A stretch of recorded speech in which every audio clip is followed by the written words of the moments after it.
to the channel and welcome to another video in my series of videos about how to pass an advanced driving test. And in this video we're going to look at safety and legality. Now don't go to sleep yet, it's an important part of the advanced driving test. It's probably the most important part of an advanced driving test, safety especially, legality as well. So bear with me. I'll keep it fairly brief this video, but there's a few important points that I want to make. So let's get through them. It's an advanced driving test. Fairly obviously, it needs to be safe. It needs to be a safe drive.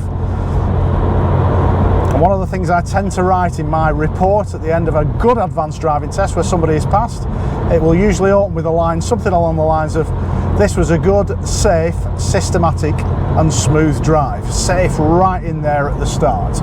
So, IM Road Smart and ROSPA are both road safety charities. They promote safety on the roads. They promote the reduction, the risks that lead to accidents and collisions, and above everything else, fatalities and serious injuries on the road. So it should go without saying that any drive, if you're going to take an advanced driving test, that drive should be safe throughout, and it should.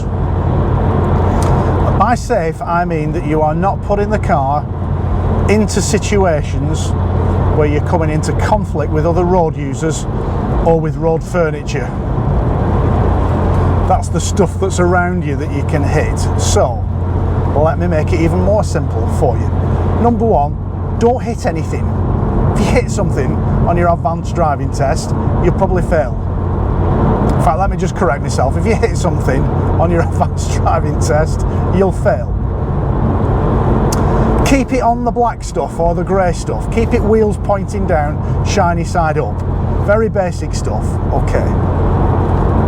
But let me expand on that a little bit more. I'll stop being facetious, let me expand on it a little bit more. The marking system for advanced driving tests is a lot more pragmatic, it's a lot more subjective, if you like, than a DSA driving test. DSA driving test, you go out, you drive around for a bit, they'll tell you what you've done wrong, and they'll tell you if you've passed or failed. They put a tick, every time you do a little fault, they put a tick, and you're allowed a certain number of minor faults before you've done too many minor faults, and then you'll fail the test. Any advanced driving test that you sit is different to that. So police, IM, ROSPA, any of the other advanced driving organisations is different to that. It's more subjective. The feedback that you get at the end is as much positive as it is negative. They'll tell you what you've done well. They'll tell you where things didn't go as well. We're not looking for those individual mistakes, we're looking for faults, which is a mistake that repeats itself throughout the drive. But, that said, there are certain things that can and will lead to an immediate fail on an advanced driving test. First of all, if you commit a serious driving fault, what will be classed as a serious driving fault on your DSA driving test, a serious driving fault, pull out in front of somebody, somebody has to take avoiding action to avoid crashing into you, that's a serious fault, and that will be a fail on a DSA driving test. There's no way you're going to pass an advanced driving test if you commit a serious driving fault. So anything that would lead to an immediate fail on a DSA driving test would also lead to an immediate fail on an advanced driving test. And that little line that I use then is quite an interesting one to keep in the back of your mind. Every action that you take on the road should never interfere with somebody else on the road. So we always want to avoid making somebody else or forcing somebody else to alter their position or their speed. So if I pull out in front of somebody and they have to slow down, well, that's not safe, is it? Because somebody else is having to take avoiding action because of my actions on the road. So if we're saying the drive has to be safe, that's the kind of thing that we're talking about. At the same time though, you know, you've got a lot of choices to make while you're driving on your advanced driving test. I'm not going to be telling you what to do. Your examiner's job isn't to instruct you down the road, it's just to test you and see if you're up to standard. So when you're making those choices, we're judging whether those choices you're making are safe, whether you're making good safe driving plans, whether the speed that you're choosing to drive at is safe. The speed limit on here is 70 miles an hour on this national speed limit dual carriageway. It feels safe at the moment, but that vehicle up ahead is just pulling out. So I'm going to move out to make it safe. If I'd have stayed in lane 1 at 70 there, Well, that's not safe, is it? Because I'm in danger of coming into conflict with this flatbed. So we don't want to put the car in conflict with other road users. We don't want to make anybody else alter their position or speed when they're driving along the road. I'm also looking at how you deal with urban environments, busy urban environments where there's lots going on, lots of things happening, lots of people moving around, pedestrians, cyclists, dogs. We're looking at how you deal with those road users. How much room do you give a cyclist? Are you looking out for whether the dog's on a lead? Are you taking into account the hazards that are around you? You're just driving along at a set speed and not reacting to anything. Well, there's an element there where that drive might not be as safe as it could be. But on the whole, safety is a fairly straightforward concept, isn't it? You know, we want the drive to be safe. You're making good driving plans, you won't be relying on your reactions as much.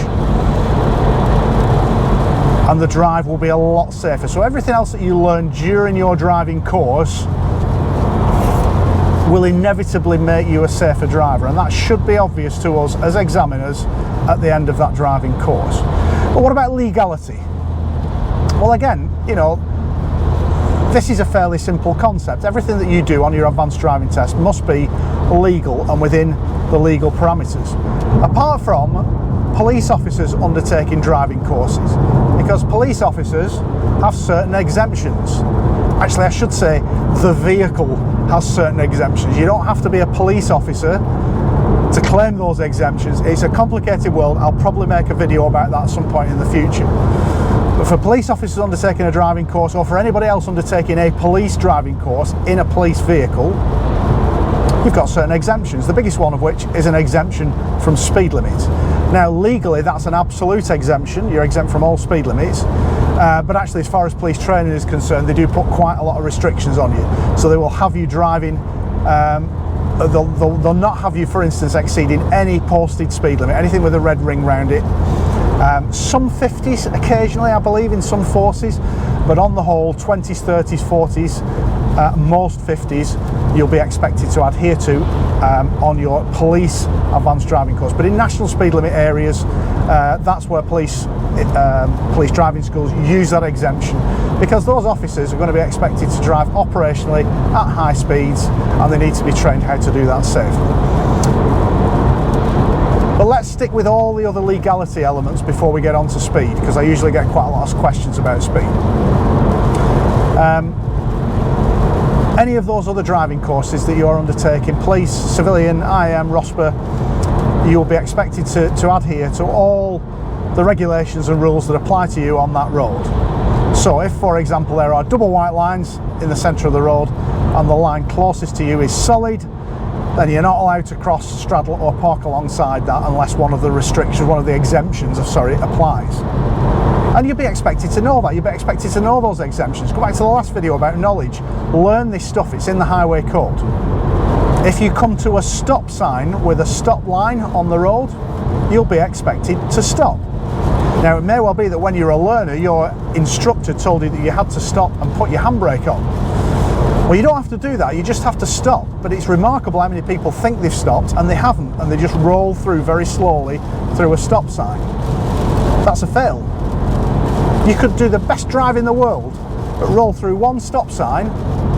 Ask Daft Andy about this. Roll through one stop sign and you'll fail the test. So to be absolutely sure that you stopped at the stop sign, it might be a good idea to just bob the handbrake on for a minute. And that just satisfies yourself that the car has come to a complete stop. So you've got to stick to all the regulations, you've got to understand the road signs, and don't go outside of those road signs unless there is some kind of exemption that requires you or allows you to do that.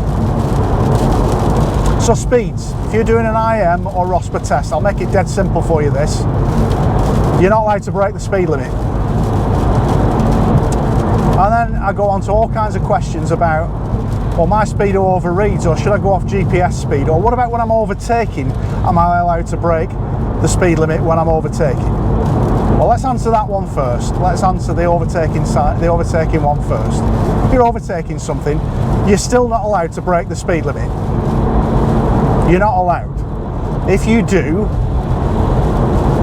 then I can and will fail you on that test. So then you might ask, well, I'm behind something that's doing 55 miles an hour, it's holding me up, the speed limit is 60 miles an hour, I've only got 5 mile an hour to play with for that overtake. So if you can only increase your speed by 5 miles an hour, you better have a really long opportunity to overtake, otherwise the overtake isn't on. And if you choose not to take that overtake, I'll completely understand why. Because on these tests, remember, IAM and ROSPA are road safety charities. There's no way either of those two organisations will allow you to pass an advanced driving test where you're breaking the speed limit. You've got to promote good, safe driving within the legal parameters that we're allowed to do. Police is different. Police, there's a need for that training. There's a need on national speed limit roads for those officers to go above the speed limit. I get asked this on bike tests especially, you know, I've been told by my observers that I'm okay breaking the speed limit just during the overtake and then coming back down to the speed limit. No, you're not. I'm going to make it really clear to you now. Let's be clear, I'm giving you the party line here, I'm giving you the official line from the IAM. This is the guidance that we're given as examiners, and the guidance is at no point should the driver commit a moving traffic offence. If you commit a moving traffic offence, it's a fail. Speeding is a moving traffic offence, breaking the speed limit. The biggest tip I can give you for not breaking the speed limit is make sure you know what the speed limit is. It's a little bit of an unusual spot along here because I just saw a 30 repeater sign, but generally if there are street lamps and no repeater signs, those small repeater signs for the speed limit, then it's a 30 limit. Assume it's a 30 unless you see something else that says it's not. If we're in a 40 limit and you're doing 30 on test, I'll know it's because you're not sure what the limit is, but you're not going to fail for not knowing what the limit is. You'll fail if you're doing 40 in a 30, so don't break the speed limit. Now I accept that that can be a little bit frustrating if you're a driving enthusiast, if you're a motorcycling enthusiast. You know, when I go out on my own, and you've seen my, you know, I've got a video online about speed where I give my own personal views about speed, and you'll see me driving this car and my motorbike, you know, quickly and safely on roads at times on other videos that I'm doing. But this video is about how to pass an advanced driving test, and if you're doing a civilian advanced driving test, you're not allowed to break the speed limit. I can't make it any more simple than that. As far as checking your speed, use your speedo. If I'm in that passenger seat, that's what I'm going to be using. I'm going to be looking at your speedo. Now, as far as other elements of legality, yeah, just make sure you stick to all the road signs. And remember, the difference between road signs in this country, if it's a triangle, it is a warning sign. It's warning you about something that might be a risk to you. If it's a circle and it's got a red ring around it, then it's mandatory. You have to do what it says on that sign, or you have to not do what it says on that sign. It's that subtle difference between should and must in the highway code, isn't it? If you should do something, it's advice. If you must, then it's mandatory, you have to do it. So should tends to be a triangle warning sign here. It's a warning sign of a school coming up, and an advisory speed limit of 20 when the lights are flashing, which they're not at the moment. But every time you see a speed limit sign, unless it's advisory, it'll be in a red ring. And you can see here, even though the street lamps on this little section of road, they've got 30 repeaters, and they're a circular red sign with the number in the middle. Stick to all of those signs, stick to all your legal road markings, and you'll be fine.